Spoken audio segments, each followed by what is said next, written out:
हां, बघा तर ताईंनो, आज मी तुम्हाला माझ्या पिऊचे छोटेसे भांडे दाखवणार आहे. तर बघा किती छान असं आहेत ना, बघता क्षणी आवडतात. खूप असे छोटी छोटी छोटी छोटी.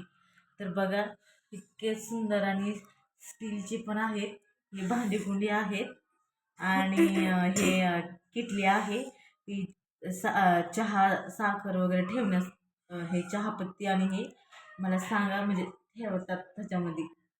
आणि हे पहा, तुम्हाला कप दाखवते मी.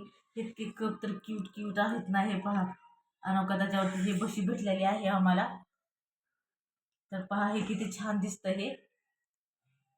तर तुम्हाला हे पण दाखवते. हे माझ्या पिऊचे आहेत, तिला खूप आवडले. माहीत नाही की किती दिवस राहतील हे भांडे, कारण पिऊने घेतलंय तर पिऊनी. तर हे पहा, हे चहाची किटली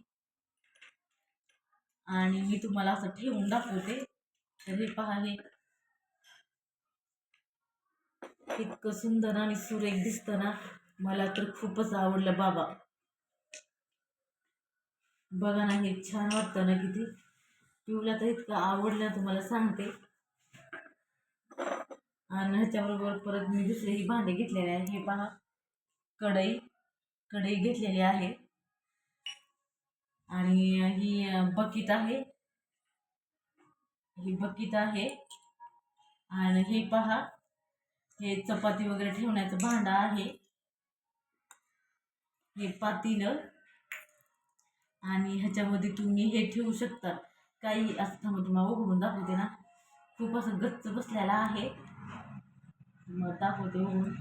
मला सगळ्यात जास्त तर हेच आवडलं बघा. पिऊन काय काय ठेवलेलं आहे त्याच्यामध्ये. खेळत खेळत नाही काही असं तेल तूप काही ठेवण्यासारखं आहे ह्याच्यामध्ये. आणि हा बघा छोटासा ग्लास. हा ग्लास माझ्या पिऊला खूप छान उपयोगी येईल, कुठेही जाताना इकडं तिकडं. तर बघा, हे बघितल्या क्षणी मला तर लहानपणाची आठवण आली. तुम्हाला पण आलीच असं. असे खूप छान छान भांडे बघायला, असं बघायला तर खूप छान वाटतात. तर बघा, आवडली कसं काय माझ्या पिऊचं नाही का भांडे कुंडे. आता सध्या दिवाळीमध्ये कसं की आपण घरकुल वगैरे करायचो हे ते नाही का, पण आता जास्त ते कमीच झाले नाही का. तर बघा, लाईक करा, शेअर करा, कमेंट करा आणि मला सांगा कशी आहेत माझ्या पिऊची भांडी.